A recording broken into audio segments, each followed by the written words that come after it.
Pensa comigo. Ou que nos diz respeito.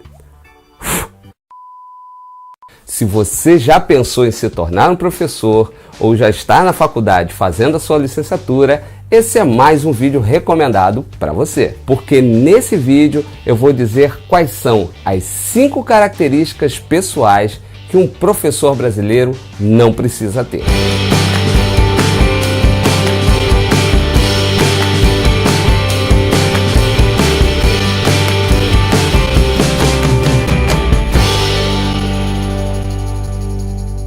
Esse é o 4º e último vídeo da série Vale a Pena Ser Professor no Brasil? Nos vídeos anteriores eu apresentei 5 motivos para ser um professor, 5 motivos para não ser um professor e 5 características pessoais que alguém precisa ter para ser um professor ou uma professora. E agora eu vou falar sobre algumas características pessoais nem um pouco recomendáveis a um bom professor ou uma boa professora. Mas antes eu quero dar um aviso. Os vídeos dessa série, assim como muitos outros vídeos desse canal, são pautados nas minhas experiências pessoais e profissionais. Eu sou professor de Geografia em turmas de ensino médio e fundamental há mais de 20 anos e sou pai há 16 anos. Portanto, mesmo quando dou alguma dica de educação em casa, além das dicas que dou para os colegas professores, faço isso com base no que deu certo e no que ainda dá certo comigo. Nada do que eu digo se traduz em uma verdade universal ou existe alguma garantia que eu possa dar de que tudo vai dar certo com você. Sendo assim, se você acha tudo isso uma furada ou se tentou e não deu certo, não me xingue, por favor. Encontre a sua própria fórmula para fazer o melhor que puder em prol de um mundo com gente melhor, com gente mais educada. Então vamos lá. Entre as características dispensáveis vai a número 1.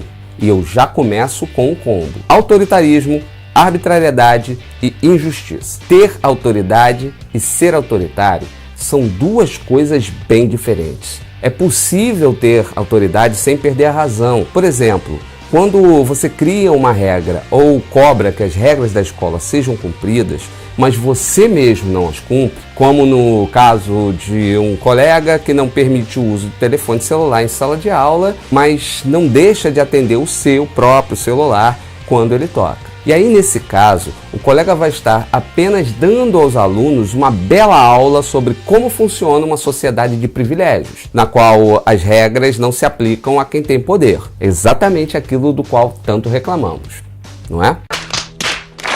Ou então, quando o aluno apronta alguma coisa e você não sabe exatamente quem foi. A solução mais fácil, quase sempre utilizada, seria punir toda a turma, até que aqueles que não quisessem ser prejudicados apontassem um culpado. Ou, quem sabe, o próprio se arrependa, de ver que os colegas estão sendo injustamente prejudicados e se entregue. Mas, como eu disse, essa é a solução mais fácil. Mas será que ela seria a mais justa? Cada um de nós sabe exatamente quais são os alunos e alunas que nos respeitam e aqueles que não nos respeitam tanto assim, ou que nos desrespeitam escancaradamente. Sabemos quais são os que mais aprontam, os que são mais maldosos e aqueles que são apenas moleques. Sendo assim, por que colocar todos no mesmo caldeirão? E aquele aluno mais tímido que já sofre bullying? Nós vamos obrigar esse aluno a entregar alguém e continuar sendo perseguido ou mais ainda? Como assim você não sabe quem é quem na sua turma? Se esse é o caso, você se enquadra na característica de número 2, a indiferença.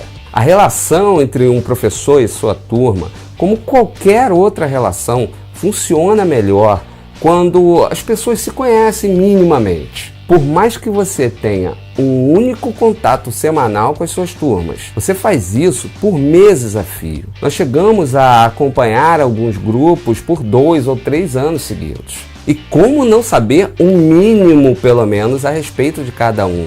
E se você é indiferente aos seus alunos e alunas, também não espere que eles desenvolvam algum interesse por você ou pelo que você diz, cara. Vale a pena pensar nisso. Número 3. Não seja grosseiro. É muito bom quando os nossos alunos e alunas nos tratam com respeito, mas se ao mesmo tempo os tratamos aos gritos, dando respostas atravessadas ou grosseiras, Não ensinamos aquele conceito básico de que respeito é algo que se conquista. Em um dos vídeos aqui do canal, no qual eu dei dicas sobre domínio de classe, eu falei sobre isso. Se você ainda não viu, eu vou deixar os links aqui na descrição e aqui em cima para você dar uma olhada. Mas uma coisa eu posso te adiantar como resultado disso. Todas as vezes que eu precisei chegar para um aluno e fazer a seguinte pergunta: eu já te desrespeitei alguma vez? Eu levei esse aluno a pensar sobre o próprio comportamento e sobre a nossa relação. E ela, sem dúvida alguma, melhorou a partir dali. Isso em quase 100% dos casos. Mas se você acredita que todos devem respeitar a sua autoridade de forma incondicional, eu sugiro que você ouça novamente o item número 1 desse vídeo. Pode voltar lá, eu espero. E aí, beleza? Podemos seguir em frente?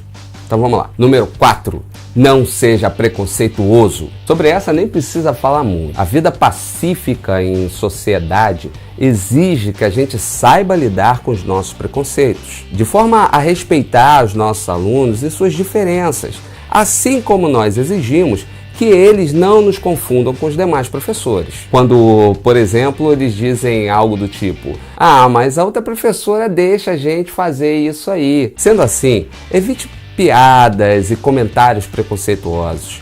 Lembre-se, você é um professor e não um juiz. Não julgue. Eu vou te dizer uma coisa. Eu sou de uma geração que combateu fogo com fogo. Ou melhor, bullying com bullying. Eu cresci ouvindo e fazendo piadas de gay, de negro, de judeu, de gaúcho, de baiano. E abandonar velhos hábitos não é um negócio fácil, eu sei. Mas se eu conseguir parar de fumar, de beber e sobreviver, por que eu não poderia parar de ser um babaca? Pensa nisso, a sociedade agradece. E para fechar, número 5. Não tenha tecnofobia. Não tenha receio de usar os recursos tecnológicos que você tem à disposição.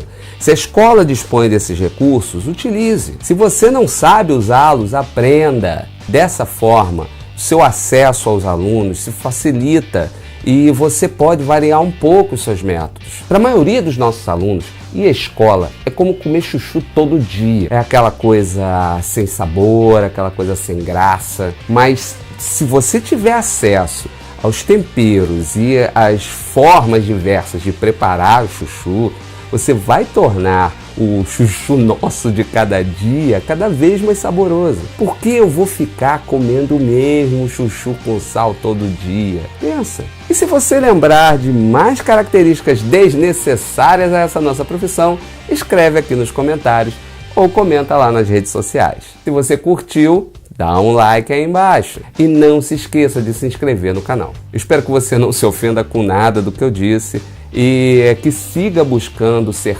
cada dia melhor, exatamente como o professor e a professora que você sempre quis ter quando era estudante. Um forte abraço do Careca, fiquem com Deus e até a próxima.